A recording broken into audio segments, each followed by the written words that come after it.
Good morning, everyone. This is Chair French, and I'm convening the regular business meeting of the Kansas Corporation Commission for Tuesday, March 26th. We have 13 consent agenda items to consider today and one noticed item, and then we will have a discussion item, which is our quarterly update on Southwest Power Pool activities. We will begin with our consent agenda. Commissioners, you've had the opportunity to review all the items on the consent agenda. Let me ask at this time whether you have any questions about those items, and I will begin with Commissioner Keither. Good morning. No, I don't. Thank you. And Commissioner Keen. No questions. I would move approval of the order. Second. Oh, the consent agenda, pardon me. And yeah, second. Friendly amendment. Morning. All right, we've got a motion and a second to approve the consent agenda. Is there any further discussion on that motion? Hearing none, all in favor, please vote aye. Aye. Aye. Consent agenda is approved. We now move to our one noticed item. This is in docket number 24 TRAM 587 PEN, and this is a proposed order on suspension of interstate motor carrier operations. Our presenter for this item is Mr. Brian Pedotin. Good morning, Brian. Good morning, Commissioners. On February 29th, the Commission suspended intrastate motor carrier operations of Royce Varela, DBA Varela Trucking of Garden City, Kansas, after finding several major violations. Mr. Varela challenged the suspension, claiming the investigators were biased against him and cited him because of his brother's history of citations. The Commission held a hearing, and Mr. Varela supplied some documentation to try to support his claims. This order explains that the documentation that Mr. Varela supplied shows that he did in fact lack insurance on the vehicles he was operating. On page 13 of the documents he provided, he acknowledged that he was operating intrastate without commission for higher authority. Also, the order explains that he did not provide any documentation to support claims that he provided all relevant maintenance files to investigators. While he disputes investigator allegations that he failed to provide records of duty status, supporting documents for loads hauled or annual inspections for vehicles operated, Staff Exhibit 1, which was introduced, is a signed statement from Mr. Varela stating, quote, "I, Royce Varela, did not retain copies of any bills of lading, scale tickets, or invoices for any loads hauled by Royce Varela, DBA Varela Trucking in the last 6 months," end of quote. And also, Mr. Varela argues that he's made proper repairs to the commercial motor vehicle that was placed out of service. He offers documentation to show that he had had a truck repaired. However, both the truck and the trailer were placed out of service, and he offers no evidence of repairs ever being made to the trailer.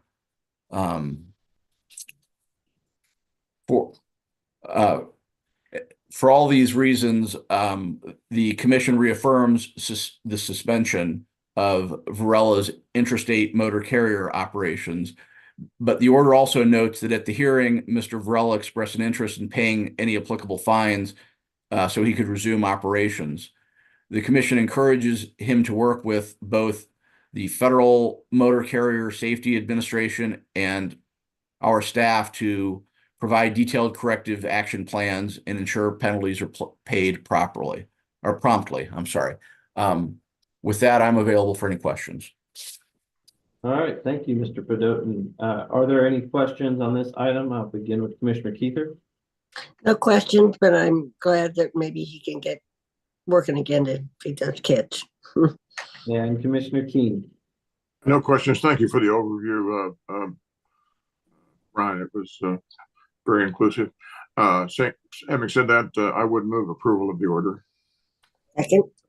All right, we have a motion and a second. Any further discussion on the order?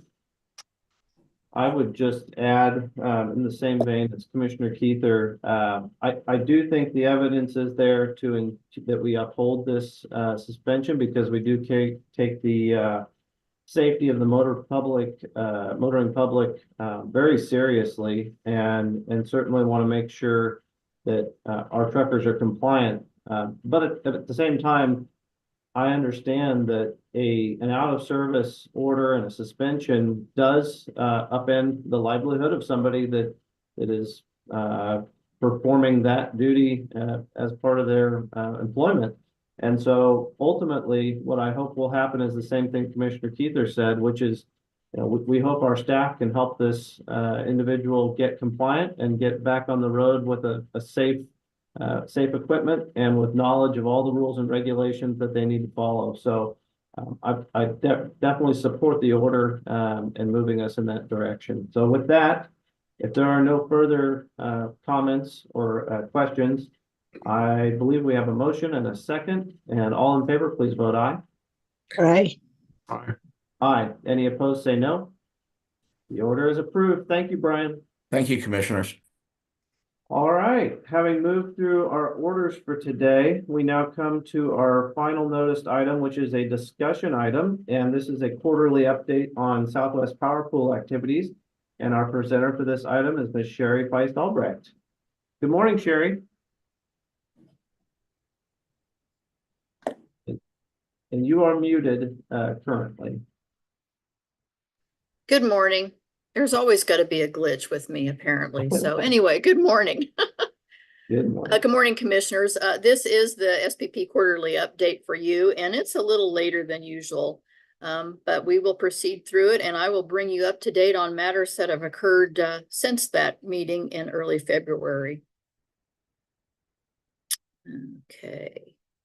So the RSC meeting was held on Monday, February 5th, 2024. And just a note as we begin this, this is the first year, 2024, of a revised schedule. We normally were meeting in January, July, October. Let's see, I'm missing a month in there, April. And there's been a switch, so we're meeting the first Monday of February, May, August, and November. So we have a little bit of a change this year. And so our meeting was February 5th, 2024. We had our usual education session, followed by the business meeting in the afternoon, and the joint stakeholder meeting, which is really primarily a briefing and educational session for both the board and the RSC members. And then on February 6th, the SPP Board of Directors and their members committee did have its meeting and action taken there. The RSC business meeting had a number of voting items. They're listed here on this slide. I would like to just note, and I'll go through the substantive voting matters on an issue by issue basis as we proceed through this presentation. But on this slide, I would note that, as you may recall, in October of 2023, the RSC did elect a slate of officers for 2024.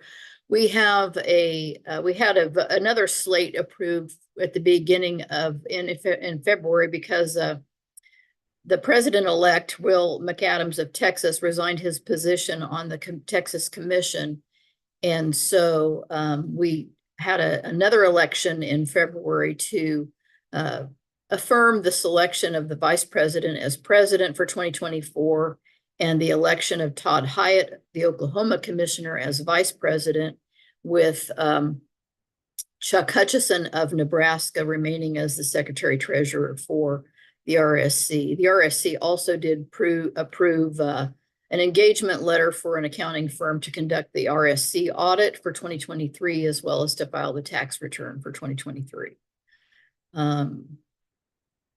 With that, you can see the voting items there. And on this slide, a couple of other items on the RSC business meeting. There was the fourth quarter 4 report for 2023 financial, as well as the cost allocation working group, and the education session.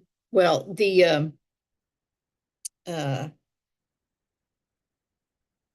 the quarterly financials were, I'm trying to recall, there was a lot of remaining budget left I want to say that the expenditures for the year were in the nature of around $180,000.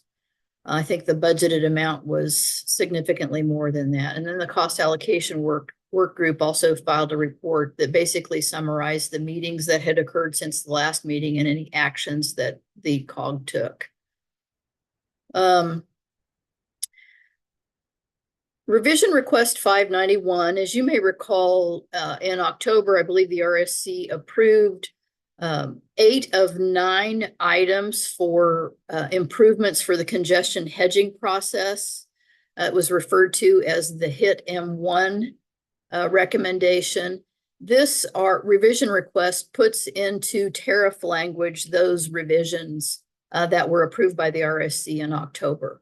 And just as a reminder, that was modifying the round 2 long-term congestion hedging recommendation, LTCRs, I'm trying to remember, congestion rights, the nominating capacity, as well as the annual revenue requirements process round 1 for those capacity calculations. And distributing excess auction revenues, as well as updating some of the modeling that's required of that's being handled for the generators. The RSC approved this revision request. There were 10 in favor and there were 2 opposed, North Dakota and South Dakota.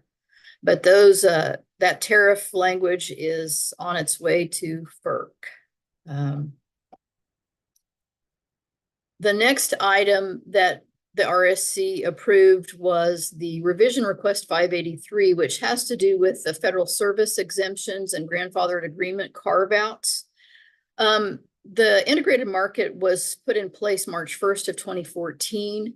The integrated system states entities came in 2015. At the time the market was designed, it didn't address the federal service exemption with the integrated system entities coming in, one of which was a federal agency.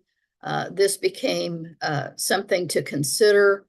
This went through a review by the Market and Operations Policy Committee, as well as Market Working Group. It came through all those processes in pretty good shape. The RSC did approve the changes that were made to increase the mitigation and hedging opportunities for the load that's paying those charges on a vote of 11-1, and Iowa was opposed. The next issue is the joint targeted interconnection queue. As you may recall, the RSC had approved 5 projects that were the subject of the initial portfolio for that interconnection for interconnection queue requests to allow more of those to occur across the seam between MISO and SPP. One of the issues that arose in kind of looking back is that even though the cost sharing methodology was approved, a couple of entities in SPP, namely OPPD, Omaha Public Power District, and Evergy, would be constructing transmission owners with those initial projects. And some of the concern was whether or not, if not all the interconnection customers, if those projects were not fully subscribed and load is going to be paying the backstop, what protections are there for those transmission owners against those GIQ customers not showing up? So this was adopting a policy to in order to address this. There were a couple of policies that COG reviewed and recommended for the RSC to consider. One of those is to allow there to be a backstop for those transmission owners in the event that there are differences between the 20-year levelized annual transmission revenue requirements for the JTIQ capital costs, and then the amount of revenue received from the generation interconnection customers. and that any funds received through the DOE GRIP program for that initial JTIQ portfolio would be applied first to offset that allocation of the capital cost to load, eliminating the MISO SPP interregional load share. As you may recall, I believe that load share was set at 10%. So the idea here is that you'd apply those GRIP funds first to that, and then to use any remaining GRIP funds to reduce the GI charge to those customers. The RSC unanimously approved both of the policy recommendations here. The next issue for the agenda is one of our resource adequacy considerations. Revision request 606 we've got it labeled as a FERC required PRM filing. There was a complaint filed by several SPP stakeholders when SPP made its winter resource adequacy requirement filing about concerns of the lack of the planning reserve margin being clearly stated in the SPP tariff.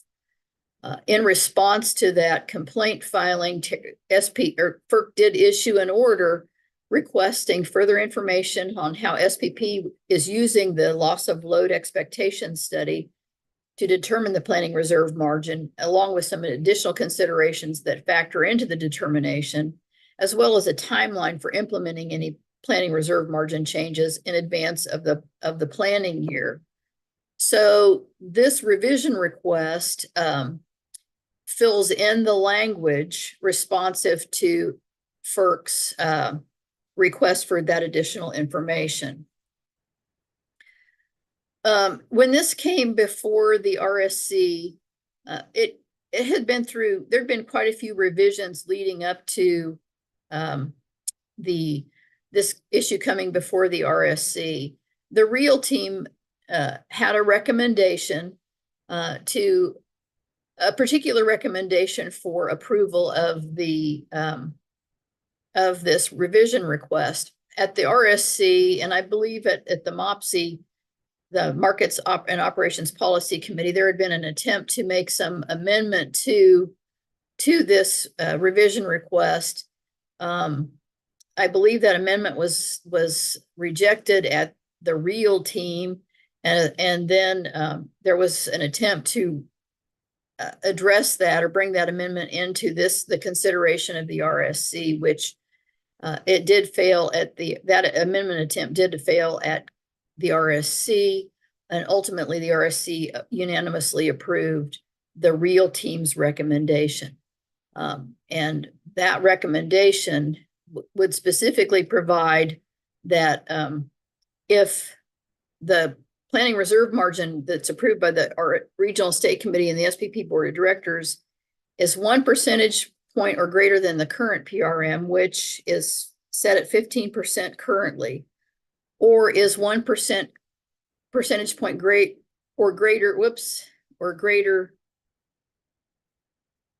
than the PRM value identified in the final results of the LOLE study. And here we're referencing the 2023 LOLE study. The approved PRM will be implemented for the planning year beginning at least 1 year after the RSC's and the SPP's approval, Board of Directors approval of the new planning reserve margin, but no earlier than the study years analyzed in this study. Now, this is not targeted to a current year. This would be tariff language that would be applicable going forward. But just as a kind of a point of reference, in the 2023 LOLE study, which the RSC is currently considering for setting a PRM for the winter and summer seasons, there are 2 planning years that were under study in that one in 2026 and 2029. They use different assumptions in the modeling to anticipate and kind of forecast what the future might look like. And so we don't know what those planning reserve margin recommendation, well, we have an idea now. They're currently under discussion in several working groups as to what those planning reserve margin recommendations may be, but no determination has been made or probably will be made until the August round of meetings. But this is just to suggest that, so this reference to the planning year beginning at least 1 year. So for example, if the RSC sets the planning reserve margin for the summer and the winter, sometime this summer for 2026, that will be the planning year. That's at least 1 year after the Regional State Committee approved that new PRM. So, but no earlier than the study years analyzed in the LOLE study. So if there's a new PRM approved this summer, it could go into effect no earlier than 2026.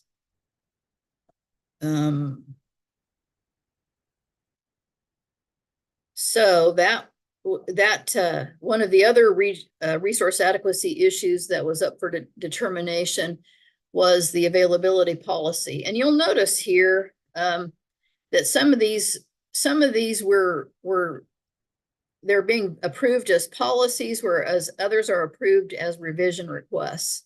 Some of these have been so complicated, and the potential for some controversy exists, I think, among the stakeholder groups, that it was deemed wise to consider addressing the policy issues first, getting consensus about what the policy ought to be, and then implementing, putting in place a revision request to implement that policy. So this availability policy is something that's being addressed in anticipation of a revision request, which we actually, in this case, we actually have. It's the revision request 605, which was what was developed to clarify the expectation of resource availability for both summer and winter. There was a concern by the SPP Market Monitoring Unit that there really wasn't a clearly defined definition for availability in that winter resource adequacy requirement filing. And so the RSC had approved a motion for COG and SPP staff to work on that definition to address some of the MMU's concerns. And in reviewing that, the policy, the definition kind of has taken on a multi-principled character. So the principle that's been articulated in the policy itself is that when the load responsibility entity submits the capacity that they have to meet the resource adequacy requirement, they're certifying that it's going to be available and ready to perform at that level for the duration of the applicable season. So whether it's winter or whether it's summer. And then to make sure that it's going to be available, there's an understanding that they're going to be operating that consistent with good utility practice and submitting that capacity in for their workbooks with these practices in mind. And so those principles are that the LRE, the load responsible entity, has no knowledge that the resource will become unavailable due to a forced outage, planned outage, or derating after the workbook submittal deadline. Now, traditionally, we've been with the summer peaking and a summer season resource adequacy construct in place. The workbook submittal deadline for summer, for example, is February 15th. There has been developed a separate submittal deadline for winter season. I don't recall that date off the top of mind, but that is addressed in the winter resource adequacy requirement language. That the LRE must not schedule or plan for the resource to become unavailable during the applicable season without requesting the balancing authority approval. So this is the direction here is to make sure that if an entity is going to be taking some sort of an outage or a derate, that they notify the SPP balancing authority of that, get the approval of that, and plan accordingly. So the LRE, if it's planned, if it's identified by the deadline, they'll reflect the change in their workbook submission, unless that they ask the SPP balancing authority to approve the outage. If that outage is approved and it's planned for prior to the submittal deadline, in the case of the summer season, that would be by May 15th, the LRE may reflect the entire capacity of the resource in its workbook. So this policy is intended to make sure that the resource is going to be available, that it's planned for, that it's been submitted, that if there is an outage to be taken, that the SPP balancing authority has approved it. This availability policy was unanimously approved by the RSC as recommended by the REAL team. And as you heard, the availability policy is pretty well kind of intertwined with this improved outage policy. And what's happening here is if the outages are approved by SPP, they will not be included. They will not be counted against them for purposes of performance-based accreditation. If, however, they are not approved, they will count against the performance-based accreditation. And the RSC endorsed that improved outage policy as recommended by the REAL team. The outage policy originally considered a couple of other components to it, and they were delayed. They were considering kind of creating a ticketing system for scheduling outages. There also was a kind of a, how do we address behind the meter outage, what kind of modifications need to be made to address those. And then just how much outage policy needs to be included in the tariff requirements. Given the prioritization given to availability and the outage policy needed to ensure the availability definition would work within the tariff language for resource adequacy, those issues were elevated. The other two have been delayed.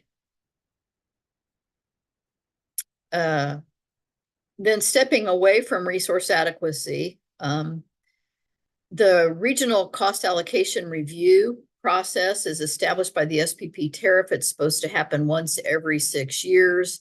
The Regional Allocation Review Task Force is a body composed of an equal number of MOPSI members and RSC members, as well as one board member. And they get together and take a look at what the benefit cost ratios are for the various stakeholders, entities in the SPP footprint, how things have performed with upgrades over that time frame. So this is looking back at the last 6 years, and I'm trying to recall, there was the last RCAR2 recommended some changes, and so this lessons learned report adopts the changes that have been made. There was a creation of a hybrid methodology that considers not only historical information but market information, and in developing those benefit cost ratio assessments. And in this particular RCAR, as you may recall, there were a couple of entities that had some questions about the data because their BC ratios from before were dramatically increased from like by eightfold, I believe, or close to eightfold. And so they had questions about some of the information. So that's why we have a bullet point here about developing a process to gather updated generation ownership data, because some of that turned on some of the more remote resources and ownership and how they were accounted for in the evaluation. So here are the lessons learned to be applied going forward. And so you see here this last bullet, approve RCAR 3.1 benefit to cost ratios.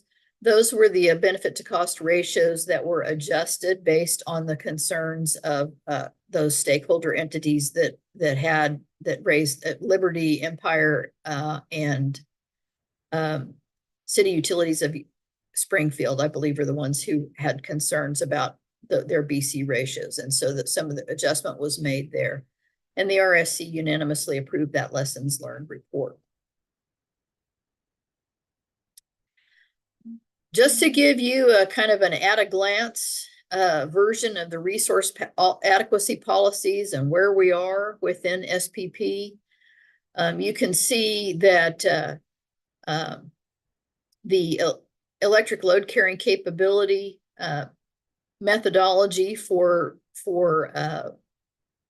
intermittent resources, renewable resources, and the performance-based accreditation methodology for conventional resources, that filing has been made at FERC. So it's completed. It was filed in February of 2024. And that docket number is ER 24-1317. It has a comment period that has been extended until this Friday. So it is pending at FERC, comments to be received by the end of this week.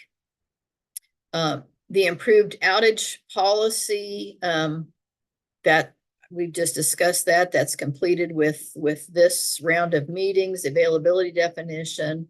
The winter resource adequacy requirement refiling, that was also accomplished in February of 2024. And that has been given a docket number of ER 24-1221. The outage policy RR 616 is currently undergoing the review process by working groups. It's been approved by the Supply Adequacy Working Group, the Cost Allocation Working Group, and I believe the REAL team recently approved that. So that will be heading to the RSC and board for decisions in April, actually May, for the RSC and the board. It'll head to MOPSI in April of 2024. And then the availability revision request 605, we've just discussed that, same time frame for that. Under discussion is a normalized expected unserved energy standard. There's a target for discussion of April 2024 at MOPSI. I don't know if they're really anticipating action on that creation of a standard. It would be used at this point. The EUE standard has been a consideration in past LOLE studies. It hasn't been a driving factor. There's no standard per se that's been adopted by SPP. It's under study. It's been used in conjunction with LOLE to help inform PRM setting decisions, I think in the past couple of years, maybe actually longer than that. But in any event, development of a standard is underway. And this is something that's happening not just within SPP, but within several other regional transmission organizations across the US. Value of lost load is another, it's a methodology for trying to it's a metric to help, I guess, give some, it could be used in conjunction with EUE. It might help inform EUE standards, but it's to get some sort, it's usually done by a survey of customers to try to get some sense of what value there is to lost load. It's something that is currently under study, and it's the determination of whether it's going to be used or how it will be used is to be determined. The this page just is a continuation. You can see that the July meetings are going to be very busy in terms of RSC and Board of Director voting there. The expectation is that revision request 622, which addresses both the summer and the winter planning reserve margin requirement, will come through MOPSI in July and August for the RSC and the board. The normalized EUE standard, the revision request here may come into fruition in July. Fuel assurance, there is a revision request that has been developed, 621. It is undergoing review in the working groups at this point in time, as is the stabilization of the planning reserve margin. So those votes are expected in July and in August. Demand response, there's a policy paper that's been out there, it's been approved, but the revision request has been kind of pushed back as to October of 2024. There's a ramping resource adequacy requirement, and that's just a policy, and then a revision request that also have kind of fallen to the bottom of the priority list at this point in time. And so we're looking at the fourth quarter of this year, first quarter next year for those. The joint stakeholder briefing was its typical kind of list of topics. Have a FERC update from one of the FERC staffers. HIT, that's the Holistic Integrated Tariff Team, that was put together in 2018, and there were a number of initiatives that came out of there. Most of them have been completed, but there are a few that are outstanding, so there's still updates on those. Transmission planning, integrated marketplace, operations, and RTO Western expansion. And I would note that yesterday the board did have a special board meeting that was addressing their Markets Plus tariff language. They sought, the SPP was seeking approval of the board of their Markets Plus tariff language, and that was approved yesterday. It's basically a contract for services with entities in the West for market services. So, and then at the board meeting on February 6th, the board approved all of the matters that we discussed that were on the RSC's agenda, RR 583, 591, 606.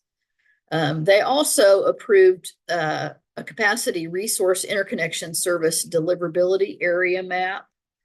This did not go through, did not need to go through the RSC approval process. The RSC is very well aware of it, and it will have some impact or connection to RSC work in the future. I'll get to that in the next slide or two. The other matter that the board approved was there was an appeal by stakeholders of a revision request that had to do with the generation interconnection dispatch process. And there had been an amendment that failed at MOPSI to implement a particular option. And the appeal was made to the board. The board did, in fact, approve that amendment. And then there were a number of consent agenda items that were approved. Rosters for working groups, several operational revision requests that were consensus items on the MOPSI agenda, I believe, as well. The 2024 transmission expansion plan report, integrated transmission plan reliability report, a couple of notices to construct. One was withdrawn, one was modified, and then a project reevaluation was approved.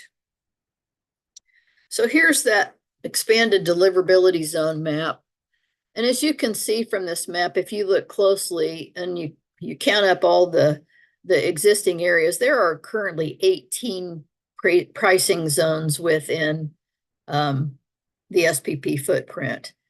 And as part of, it kind of came out of the HIT process, there was a desire to take a look at deliverability, and SPP created a task force that was called the NRIS, Network Resource Interconnection Service, ERIS, Energy Resource Interconnection Service, Deliverability Task Force, that got together and kind of looked at ways to evaluate deliverability across SPP. They hired an outside consultant, and they developed from the NED task force.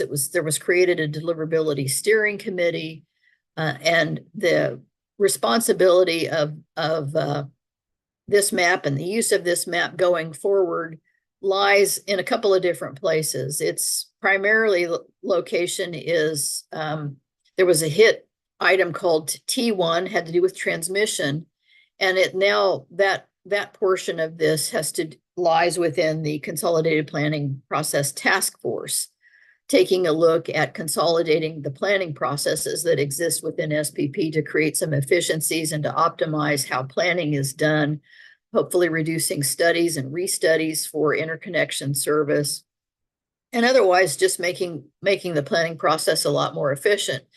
The other aspect of this map lies within HIT C1, which lies within the responsibility of the COG and the RSC. And that is if you create larger pricing zones, do you decouple what's known as Schedule 9 from Schedule 11? What does that do for pricing and cost allocation?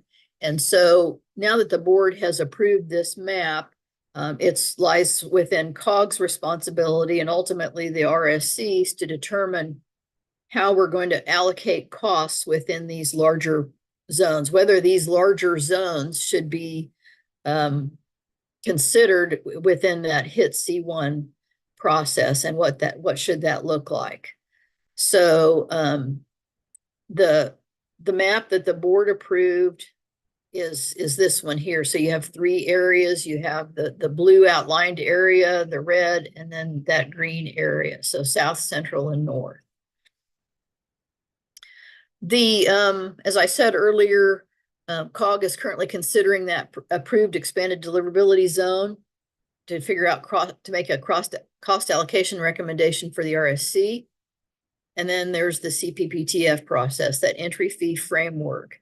Now, the CPPTF has developed an entry fee framework, and the task force has approved that entry fee framework.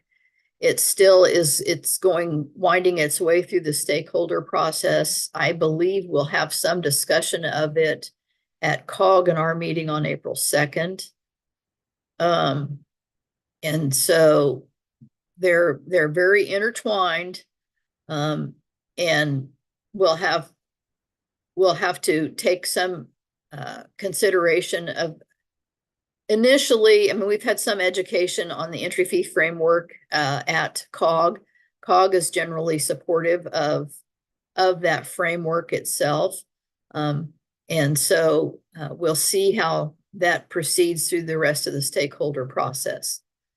And the only other cost allocation matter that we have for me to update you on is the sunflower cost allocation. It was revision request 584 that was approved in October by the RSC and the SPP board of directors. And I just wanted to update you and let you know that revision request has found its way into tariff language, which has been filed at SPP on March 20th.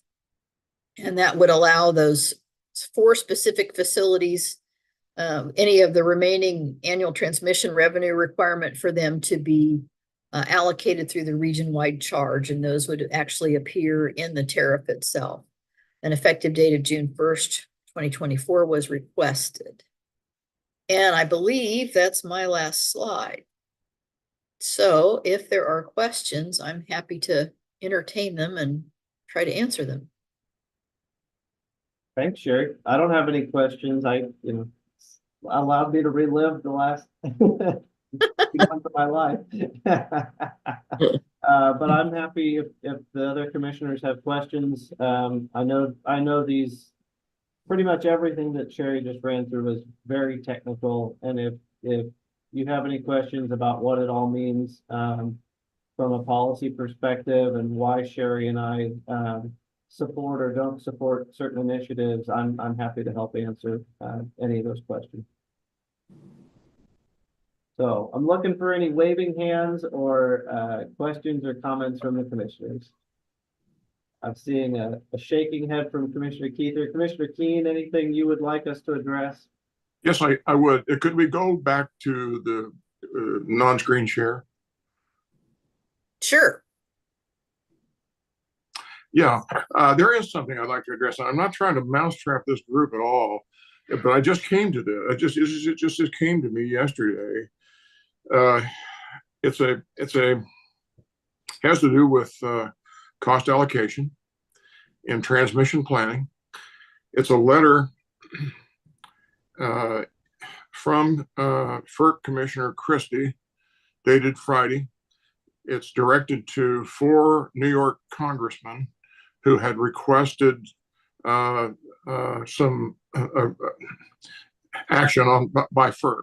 Let me just read a couple of excerpts from this because I would really appreciate both Chair French, your reaction to this, as well as Commissioner Albrecht's response as well, her thought.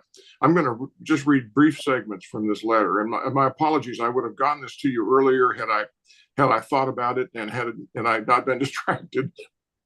I'd prefer that other method, but in essence, I'm going to read just selected portions of this letter. I'll try to be very brief. This is again a letter from Commissioner Mark Christie.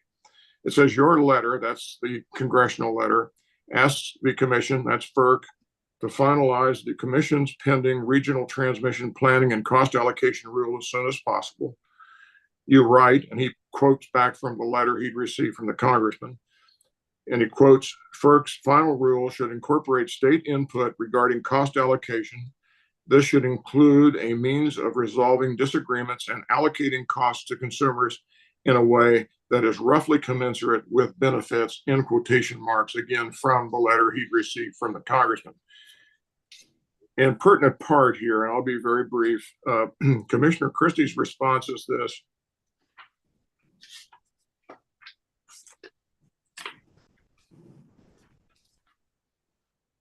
In multi-state RTOs, it is not enough simply to, as your letter states, incorporate state input regarding cost allocation.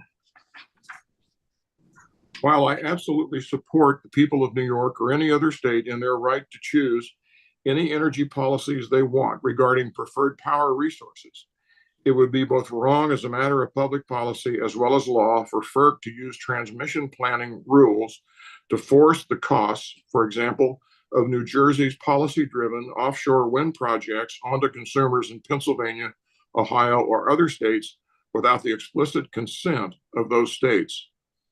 He goes on, so incorporating state input is not nearly sufficient to protect consumers. In multi-state RTOs, for example, this specific category of transmission projects, that is, projects designed to implement one or more states' public policies, before costs can be allocated to consumers in other states, those states must give their voluntary consent. He concludes by saying, what FERC must not do, nor should RTOs with FERC's assent, is force a cost allocation on states that have not consented to their consumers to bear the costs of another state's public policy projects. Should the commission attempt to force cost allocation along these lines, FERC will likely face years of protracted litigation, jeopardizing transmission investment in long-term projects that could serve consumers. The proposed rule already contains other highly controversial provisions likely to attract litigation. Loading it up with even more legally dubious provisions will only increase the risks in the uncertain future it faces. Moving forward, a far better option for FERC and consumers is to adopt the principle of voluntary state agreement for transmission cost allocation. Such an approach will produce far more legally durable and lasting cost allocation frameworks, one which, pardon me, would actually help and help get in needed transmission build out. So I guess my question for both of you is this, and I appreciate your indulgence in my reading that. I don't like to hear my voice any more than you do, really. My first question would be. Okay, I mostly just heard Mr. Christie's voice when you were Well, speaking. well, good. That's good. It is his points. I'm asking what you think about his points. They're not my points, but I was struck by some sense of agreement about how we go about cost sharing. I guess my first question would be is, should there be state consent to cost allocation as Commissioner Christie suggests? And the second part of that question would be, if there is to be state consent, in what form should that consent be arrived at? Appreciate your thoughts. Sherry, I'll take the first stab at this. So I've definitely heard those words before, and I've had a few personal conversations with Commissioner Christie on this point. My first reaction is I think that he may be a bit traumatized from the PJM cost allocation battles. And they do have something called the state agreement approach, and sort of, as I understand it, almost requiring either unanimous consent of the states, or or you sort of piecemeal plan the system and just get a few states to agree on cost allocation. My bigger take, though, is I think as Commissioner Christie has learned about how we do it in the Southwest Power Pool, I think he's been pretty taken by our approach. I think, as you know, the SPP is unique among the RTOs in that the states are given the power to vote on the cost allocation approach. And it isn't exactly the same. It isn't a state agreement approach necessarily. It's a vote. It doesn't require a unanimous vote, but the states do have the power to set the cost allocation, which is completely different than all the other RTOs. The other RTOs might receive some input from the states, but they don't. There, in no sense, is any vote from the states binding or to be filed with FERC. So SPP is unique in that sense, and I've had quite a few conversations with Commissioner Christie on those lines, and he's very supportive of the fact that the states have that formal role in SPP. And my understanding is that's why that's part of the rule, required input from the states, is because he was hoping to see maybe more RTOs model the SPP approach. The one thing I would also say that I think maybe is more relevant to PJM than the SPP region. I do agree with him in general that this proposition that certain states shouldn't be made to pay for public policy goals of other states. I mean, obviously that would be inappropriate. That would be a division of costs that are not roughly commensurate with the benefits. If something is being built to satisfy one state's public policy goals and the other states don't receive a benefit from it, then that would not be in keeping with FERC's rulings on cost allocations, that the costs have to be commensurate with the benefits. I think the SPP has largely sidestepped that because we generally have not planned much for public policy, if at all. The benefits that we try to plan for are typically reliability-driven benefits, or they're economic benefits, levelizing costs, letting low-cost power flow around. It has, we don't have a lot of states with a bunch of big public policy aspirations from an energy standpoint. And so, we're definitely unlike PJM in that sense, and maybe some of MISO in that sense. And so, I think it hasn't been an issue in SPP currently. I don't expect it to be an issue anytime soon, but certain states will certainly have a vote on it if that were to come up in SPP. But I do think, I don't disagree at all with the principles that Commissioner Christie put forth there, but I think he is a little scarred from some of the battles that have taken place in the PJM region, where their states are far more diverse in public policy than the SPP states, and probably plan in different ways to satisfy a lot of goals that maybe our states don't have. But we generally stick to sort of your more tried and true benefits that we want to plan for, and I think that has avoided some of the conflicts that he's mentioned. Sherry, is there anything you'd want to throw in on top of that? That's my quick take on it. No, I mean, that's been my understanding of it as well. I haven't had any personal conversations with Commissioner Christie, but I do know that in the past, I've seen comments attributed to him kind of favoring or seemingly to favor the SPP, the regional state committee, the voice that we have. And I'm not aware of any public policy projects. We might have had one that was designated a public policy project several years ago, but I think it ended up being determined to be a reliability project in the end, and not really a public policy project. That's my recollection. It's sort of vague, but that public policy projects really haven't. I mean, that's something that I think RTOs, the tariff probably allows for those to be considered, but to my knowledge, that hasn't really been at the forefront, even close to the forefront at SPP. Yeah, my knowledge is pretty limited. You may remember some of this, but I think some of the early KETA plan stuff could have initially been seen as a public policy because Kansas wanted to see more infrastructure, and maybe we hadn't done the analysis yet on what the benefits associated with that were. And then also some of the sort of high priority projects and load growth projects. I think maybe those could have had a public policy component, but I'm not sure anything has actually ended up getting built for the purpose of public policy in the SPP region. I'm pretty sure everything has had it's either been justified as an economic project or was a needed reliability project to avoid a NERC violation. So that's my understanding of it. I thank you both. It's very insightful. I appreciate your sharing those thoughts. Let me just add one other thing and get your response to that, perhaps.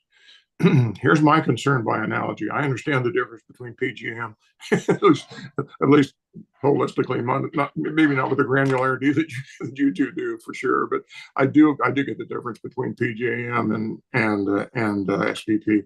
My concern, the analogous concern that I have, that I think fits the concern that he expresses, is, and I'm open to your critiquing it, believe me, is that as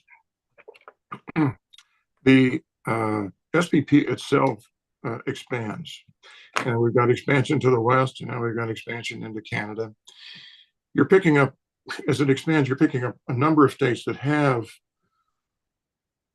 public policy agendas and targeted zero carbon goals that Kansas doesn't have. And there's a diversity of these. I think, you kind of addressed that. I appreciate that.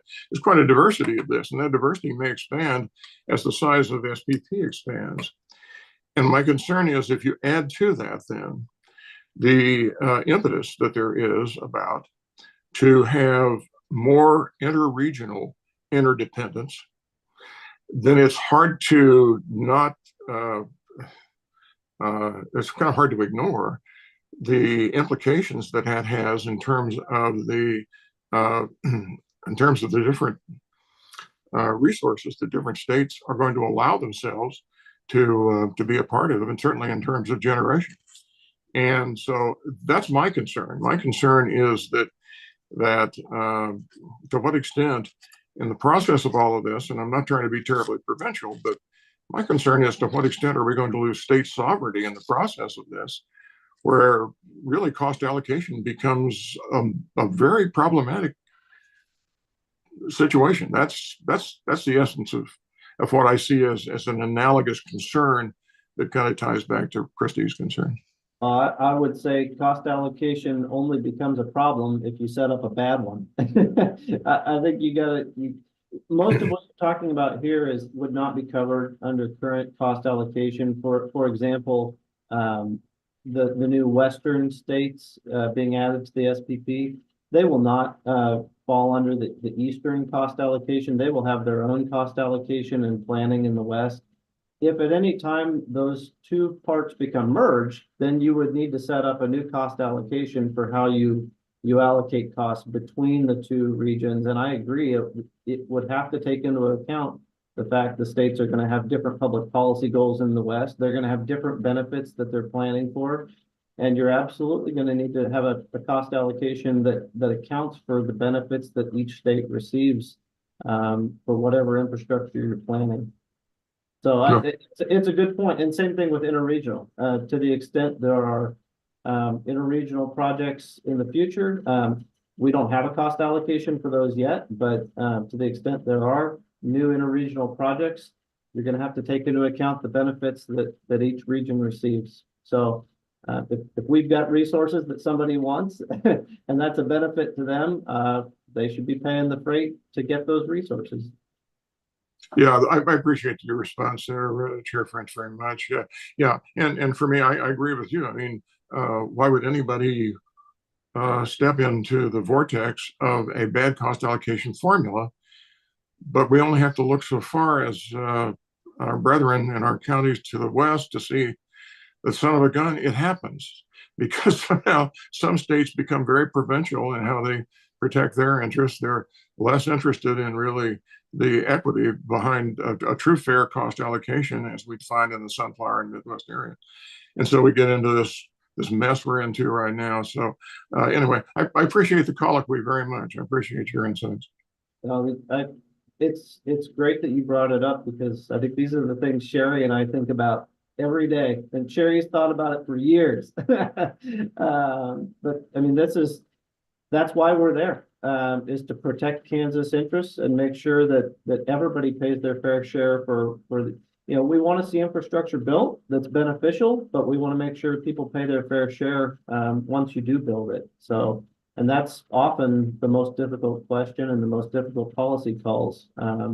But we want to make sure there aren't free riders. We want to make sure everybody gets the benefits that infrastructure can unlock, but again, pays their fair share for it. Let me ask you a follow-on question, if I can. You kind of triggered the thought. Again, I want to call upon your knowledge and experience from both of you. If you have, before some of these rather massive transmission projects are undertaken, can there be the formula set in place in advance of that for cost allocation so that we know that it's going to be fairly rounded? I think that would be the expectation. I don't think anybody would want to build without knowing what the cost allocation would be beforehand. I'm thinking specifically about the joint targeted interconnection queue portfolio of projects that Sherry was discussing earlier in the presentation. That one is several years down the line from any project starting construction, but all the votes we're having today are on an analysis of the benefits and who those would flow to. Our analysis is 90% of the benefits flow to future interconnecting generators, and so they're going to pay 90% of the cost. Load would pay 10% of the cost, and then more granularly, we split that between that 10% between the SPP customers and the MISO customers. And so that is, that's what we're trying to do there, is work out a cost allocation mechanism or sharing percentages beforehand, before anything is built. Because I agree, the last thing you want to do is get $1 billion or $2 billion of infrastructure in place and then be fighting over who should pay for it, because it probably just becomes more difficult. I agree. The ground rules should be laid before preferably before you plan, that Absolutely. what the ground rules are going to be and how you're going to assess the benefits and ultimately then who pays. So I think it's a great point. It would certainly be a whole lot. You would think it would be a great deal less potential acrimony if you have these things resolved rather than trying to have a food fight after the fact. which would benefit absolutely no one. And all. Well, I appreciate your insights on that. Sherry, do you have anything you'd like to add? Yeah, I would just say that for most stakeholders, uncertainty is the prime enemy. And you know, the beauty of the SPP footprint is that you have fully integrated IOUs who are answerable to regulators and customers who are very interested in the affordable and reliable electric service. And I think as long as you have that, the philosophy is such that we're going to keep costs low. We need to know what the cost structure is going to be. We're not going to sign on it into anything blindly because it's just too uncertain. So I don't see that in the DNA of SPP. Now I'm talking about the East footprint, how that DNA changes with expansion. Right. We'll know at some point, but the people in the West that are signing on know that that's kind of what the DNA of SPP is and what it looks like. Now, I don't, who knows what that behavior will look like in the future? Only time will tell. But I mean, the Markets Plus initiative that the SPP just approved for submitting tariff language, that's going to be approved by FERC. You know, that's probably a precursor to RTO status, but what that RTO status might look like or when that might even come to fruition could be years off in the future. Well, thank you for that insight too. Yeah, very well. Okay, appreciate your indulgence. Well, thank you, Commissioner Keen. You didn't let Sherry and I get off too easy today, so we appreciate that. we couldn't have gone without any questions. Well, if there's nothing further, Sherry, I will just thank you very much for the presentation. It is great to have you come quarterly and give everybody, make everybody's head numb with everything, everything we've been dealing with at SPP, and you know, we can all tell how difficult it is to stay on top of this, and we appreciate everything you do. With that, I believe we have come to the conclusion of all the items noticed on our agenda, and if there's nothing more to come before us today, I would entertain a motion to adjourn. And Commissioner Keither is muted, but I could listen. I'm just so careful about being muted so I don't say anything wrong. I move that we adjourn. Thank you. I would second that, and I would second as well Chair French's comments about your service. Sherry, thank you so much for your ongoing service to the commission and to the state. It's very gratefully appreciated. You're quite welcome. And if there's ever any question or information desired for anything, I have access to research papers and what have you, or even something that's more simplified if need be. I'm happy to provide, because there's a lot of technical information, obviously, with all this, and it's just getting harder every day. Well, with that, we've got a motion and a second to adjourn. All in favor, please vote aye. Aye. Aye. Aye. We're adjourned. Thank you all. Take care. Thank you.